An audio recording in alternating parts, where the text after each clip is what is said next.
Chemical equilibrium और chemical dynamic equilibrium ये हम स्टार्ट कर चुके हैं। आज हम एक रिएक्शन लेंगे एग्जाम्पल, और फिर डायनामिक इक्विलिब्रियम को हम ग्राफ पे रिप्रेजेंट करेंगे। यानी आज का हमारा जो टॉपिक है वो है graphical presentation of dynamic equilibrium. Graphical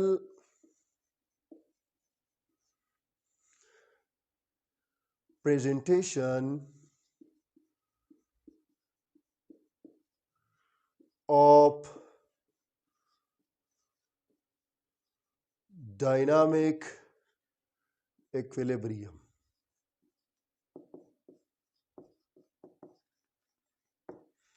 dynamic equilibrium को ग्राफिकली रिप्रेजेंट करना। सबसे पहले मैं एक एग्जांपल उठाऊंगा, फिर हम ग्राफ की तरफ आएंगे, लेकिन एग्जाम्पल से पहले हम कुछ चीजें समझाते हैं। देखिए, हमारे साथ एक रिएक्शन है नाइट्रोजन डाइनाइट्रोजन टेट्रोक्साइड। रिएक्शन करके या डिकम्पोज होके ये बनाता है नाइट्रोजन डाइऑक्साइड, और ये इक्विलिब्रियम रिवर्सिबल रिएक्शन है तो ये डबल एरो से ये रिएक्शन करके इधर आता है।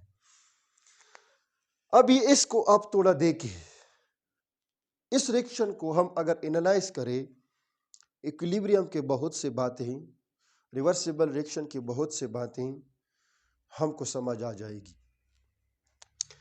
ये क्लोज कंटेनर में जारी है, ये एक गैस है लेकिन ये कलरलेस गैस है,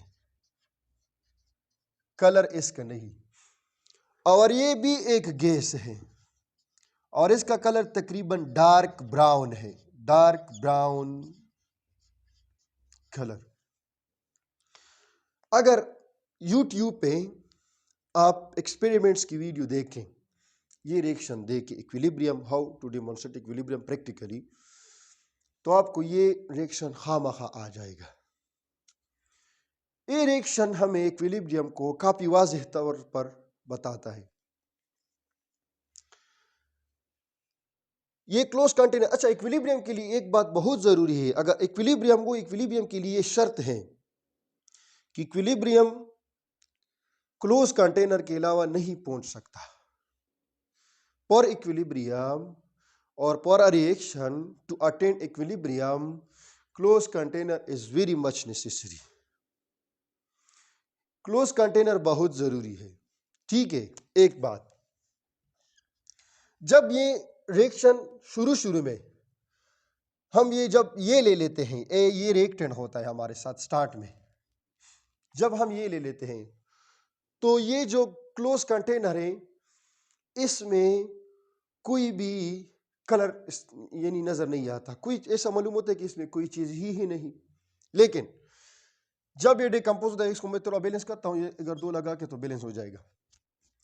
जब ये रिएक्शन शुरू होता है तो स्टार्ट में ये ब्राउन कलर का जो नाइट्रोजन डाइऑक्साइड है ये बनना शुरू हो जाता है, ये डिकम्पोज होना शुरू हो जाता है और ये बनना शुरू हो जाता है। तो आपको थोड़ा कलर नजर आ जाएगा, नजर आने लगेगा ये इसका, क्योंकि ये प्रोड्यूस हो रहा है। नाइट्रोजन डाइऑक्साइड का कलर है डार्क ब्राउन कलर और इसका कलर नहीं।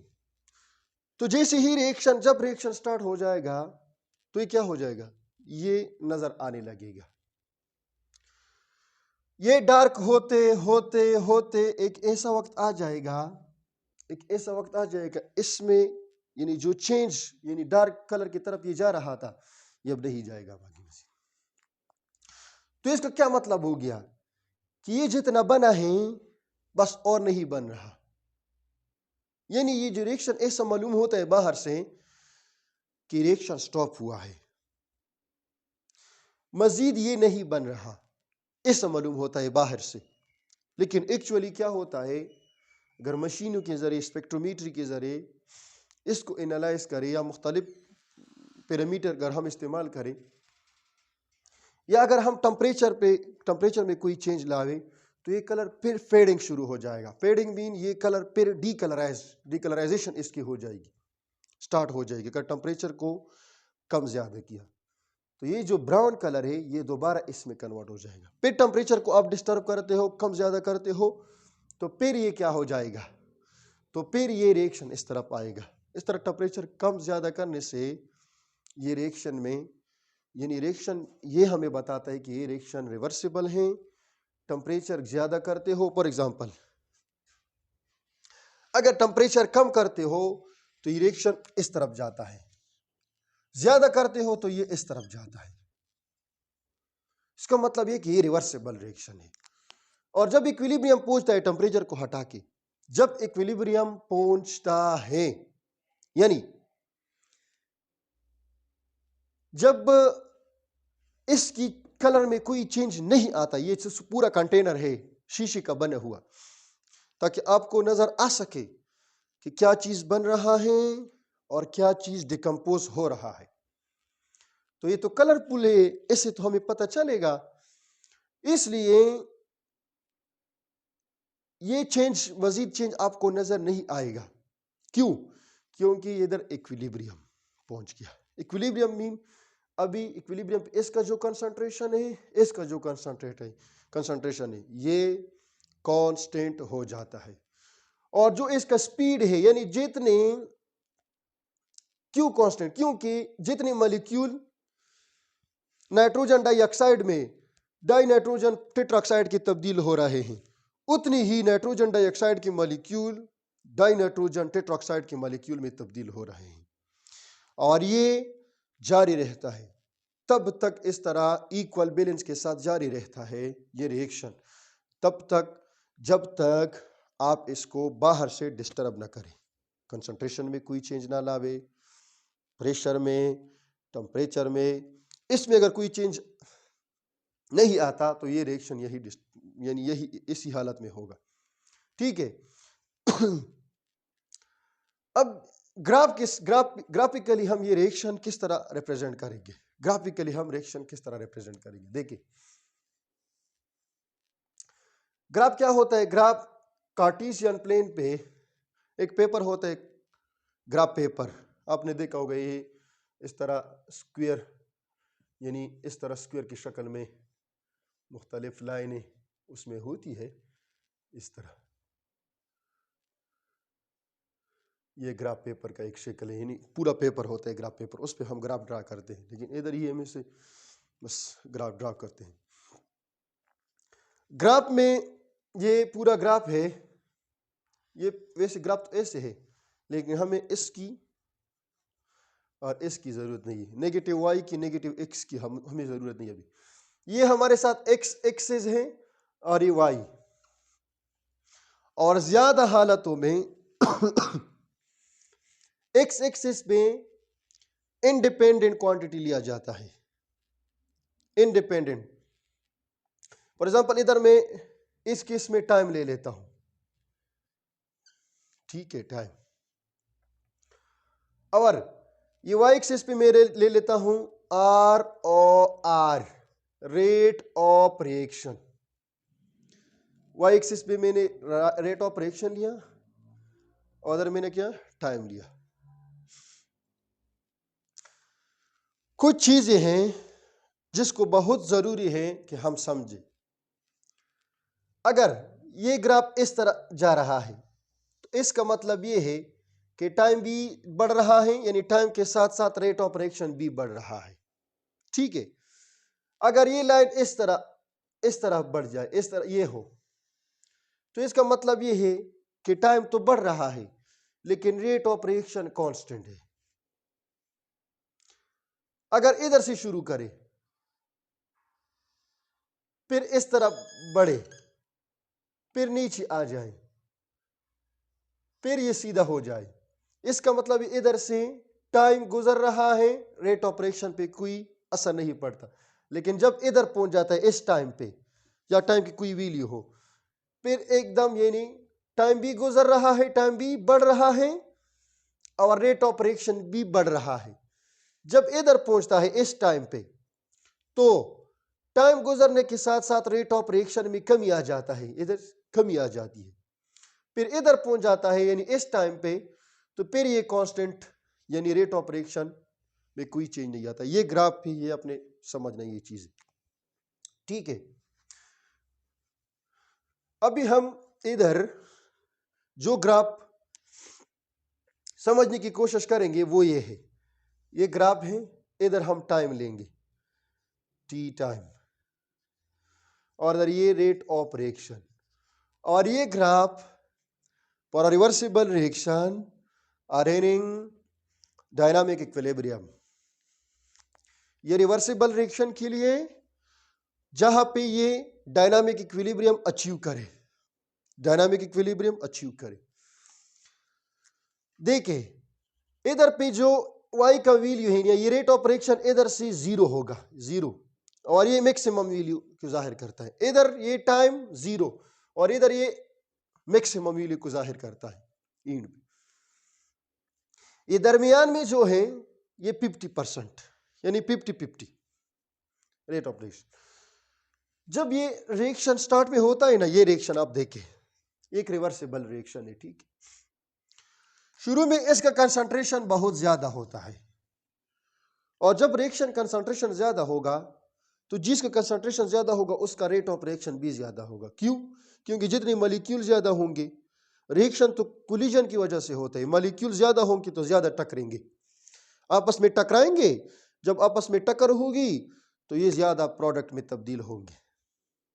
ये इसका जो रेट ऑफ रिएक्शन है रिवर्सिबल बिग रिएक्शन रेट, ये जीरो होता है स्टार्ट में। क्यों? क्योंकि मॉलिक्यूल होते नहीं, कोई चीज होता नहीं कि आपस में टक्कर जाए, आपस में टकराए कि किस रिएक्शन होगा। और जितने मॉलिक्यूल जितने पार्टिकल ज्यादा होंगे उतनी कोलिजन ज्यादा होगी, कोलिजन ज्यादा होगी, ज्यादा मॉलिक्यूल की चांसेस हैं कि वो प्रोडक्ट में तब्दील हो जाए। तो स्टार्ट में ये इसका कंसंट्रेशन मीन मिकदार, इसका जो कंसंट्रेशन है ये ज्यादा हो जाता है, ये ज्यादा हम ले लेते हैं, ये ज्यादा होता है। तो ये जब ज्यादा होते हैं तो आपस में कोलाइड करते हैं, कोलिजन ज्यादा होते हैं, तो ये रेट ऑफ रिएक्शन इसका ज्यादा होता है। तो रिएक्टेंट जो है ये मैक्सिमम वैल्यू है ना, तो इधर से हम रेट ऑफ रिएक्शन यानी जो फॉरवर्ड रिएक्शन रिएक्टेंट का रेट ले लेते हैं, फॉरवर्ड रिएक्शन, ये फॉरवर्ड रिएक्शन ले लेते हैं, ठीक है। और इधर से हम रिवर्स रिएक्शन ले लेते हैं। शुरू में क्या होता है, फॉरवर्ड रिएक्शन बहुत ज्यादा होता है और ये धीरे धीरे आराम आराम से कम होता जाता है, होता होता और कम होते होते होते होते होते ये इधर आ जाता है, ठीक है। और जो बैकवर्ड रिएक्शन है वो तो स्टार्ट में बिल्कुल जीरो होता है, लेकिन जब ये डिक्रीज होना शुरू करता है तो ये इंक्रीज होना शुरू करता है, तो ये जाते जाते आगे ज्यादा होता जाता है, और ऐसा वक्त आ जाता है कि इसके साथ बराबर हो जाता है। यानी दोनों इधर पे जो है रेट ऑफ रिएक्शन, अगर कोई आपसे पूछे कि ये स्लोप है, स्लोप मीन जिसके जरिए में क्वांटिटी का रिलेशनशिप शो किया जाता है, यानी ये जो लाइन है, ये जो स्लोप है, ये कौन सी रिएक्शन का है, ये रेट ऑफ कौन से रिएक्शन का, ये फॉरवर्ड रिएक्शन का, फॉरवर्ड रिएक्शन, और ये बैकवर्ड रिएक्शन का, रिवर्स रिएक्शन का है, रिवर्स रिएक्शन का है, बैकवर्ड रिएक्शन का है। और इधर पे यानी इधर पे ये कम होना शुरू हो जाए, कम होता होते होते होते होते इधर से कांस्टेंट। फिर ये जो लाइन है, मैंने बताया कि जब लाइन इस तरफ जा रहा हो तो टाइम तो गुजर रहा है, टाइम इंक्रीज हो रहा है, लेकिन इधर से और चेंज नहीं आता, यानी रेट ऑफ रिएक्शन बराबर हो गया। और इसी को कहा जाता है टाइम ऑफ इक्विलिब्रियम, यानी जितना टाइम इधर से लेके इधर जो टाइम लगा, जो वक्त लगा, घंटा, 2 घंटे, 3 घंटे, 5 मिनट, 10 मिनट, और ये यानी जब कलर में कोई और चीज नहीं आता तो इसको हम कहते हैं टाइम ऑफ इक्विलिब्रियम टाइम। और ये जिस पॉइंट पे इक्विलिब्रियम पहुंचता है उस पॉइंट को हम कहते हैं पॉइंट ऑफ इक्विलिब्रियम, ठीक है। तो ये है टाइम और रेट ऑफ रिएक्शन के दरमियान ग्राफिकल रिप्रेजेंटेशन, ठीक है। बास किताबों में अगर आप देखें, ये हमारा जो KPK कोर्स है इसमें नहीं है, फर्स्ट ईयर सेकंड में होंगे, सेकंड फर्स्ट ईयर में है, और इसके अलावा बास बुक है, फेडरल बुक में भी मेरे ख्याल में दी है, उसमें इस तरह है, ये इधर और ये टाइम तो है वैसे, ये टाइम है, इधर कंसंट्रेशन दिया है, यानी टाइम और कंसंट्रेशन के दरमियान अगर ग्राफ हो, टाइम और कंसंट्रेशन के दरमियान अगर ग्राफ हो, फिर किस तरह ग्राफ आ जाएगा? तो फिर एक ग्राफ नहीं आएगा, तीन किस्म के ग्राफ होंगे, तीन किस्म के हम रिएक्शन ले लेंगे। एक कंडीशन हमारे साथ ये होगा, कंडीशन ए, कि जिसमें रिएक्टेंट 50% होंगे, प्रोडक्ट ये रिएक्टेंट की कंसंट्रेशन और प्रोडक्ट भी 50% होंगे कंसंट्रेशन इसकी। दूसरा हमारे साथ कंडीशन ये होगा, ये ग्रेटर देन 50, फॉर एग्जांपल ये 70% है रिएक्टेंट और ये 30% होंगे प्रोडक्ट, और चांस सी ये है, यानी केस सी ये है कि ये लेस देन 50% हो, फॉर एग्जांपल ये 40% है, या चलो 30% लेते हैं, इसके साथ मैच कोई भी ले सकते हो आप, 50 से कम, और ये 70% है। ये तीन केसेस हैं, ये तीनों के लिए अलग अलग ग्राफ होंगे। ये एक के लिए ग्राफ ऐसा होगा, देखे ये रिएक्टेंट है और ये प्रोडक्ट है, तो स्टार्ट में रिएक्टेंट तो 100% होते हैं स्टार्ट में, क्योंकि स्टार्ट में आप जब ले लेते हो तो सिर्फ रिएक्टेंट ही होते हैं ना, प्रोडक्ट तो कुछ नहीं होता, प्रोडक्ट तो 0 होता है टाइम 0 पे। जब रिएक्शन शुरू होता है, ये कैलिब्रेट कर, ये 50 हो गया, ठीक है, ये फॉर एग्जांपल 60 और ये 70 और ये 40 और ये 30, अगर आप इस तरह कर सको, ठीक है, बस बाजी ले ली, ये 80, ये 90 और ये 100 और ये 20 और ये 10 और ये 0। देखिए एक ग्राफ इस तरह आएगा कि रिएक्टेंट कितने 50 और प्रोडक्ट कितने 50, तो ये ऐसा आएगा, ये और ये, यानी 50-50 तक दोनों आ जाएंगे। ये इसका, ये अभी ये रेट ऑफ रिएक्शन नहीं है, ये कंसंट्रेशन है, ये कंसंट्रेशन कम होते, कंसंट्रेशन कम होते होते इधर 50 तक आ जाता है, और प्रोडक्ट ज्यादा होते होते होते ये 50 तक आ जाता है। ये पहले केस का है। दूसरे केस का, फॉर एग्जांपल ये टाइम है और ये कंसंट्रेशन है, इधर रिएक्टेंट इधर प्रोडक्ट, रिएक्टेंट 100% होते हैं इसलिए ऊपर ले लेते हैं, ठीक है, ज्यादा होते हैं, और ये 50, तो ये 60, ये 70, ये 80 और ये 90 और ये 100, और ये 40, 30, 20 और 10। क्या होता है ये बी में, यानी रिएक्टेंट 70 तक आ जाता है ये, और प्रोडक्ट 30 रह जाते हैं, 30 बन जाता है, ये 30 तक आप ले आओ, ये इस तरह ग्राफ आता है। ये केस बी का ग्राफ है, रिएक्टेंट 70% और प्रोडक्ट 30%, और ये टाइम ऑफ इक्विलिब्रियम या पॉइंट ऑफ इक्विलिब्रियम है। तीसरा जो ग्राफ हमारे साथ है वो ये है, ये टाइम और ये कंसंट्रेशन। क्या हो जाता है कि इधर हम रिएक्टेंट लेते हैं ऊपर और नीचे प्रोडक्ट ले लेते हैं, ठीक है, और इधर दरमियान में 50%, ये ऊपर 60, 70, 80 और 90 और 100, और इधर 40, 30, 20 और 10। ये क्या रिएक्टेंट कितने, ये ग्राफ है कंसंट्रेशन और टाइम के दरमियान, रेट ऑफ रिएक्शन का नहीं, रेट ऑफ रिएक्शन का एक ही ग्राफ आएगा। ये क्या होगा 30% रिएक्टेंट, ये नीचे आ जाएगा, रिएक्टेंट 30% को आ जाएंगे, ये फिर सीधा, और प्रोडक्ट ऊपर चले जाएंगे 70 तक, इस तरह ग्राफ आएगा, फिर बाद में सीधा हो जाता है, ये इधर पे इक्विलिब्रियम पहुंचता है। तो ये है, यानी कंसंट्रेशन और टाइम के दरमियान अगर हम ग्राफिकली रिप्रेजेंट करना चाहे तो ये तीन किस्म के ग्राफ आते हैं, ये ग्राफ ए, ये बी और ये ग्राफ सी।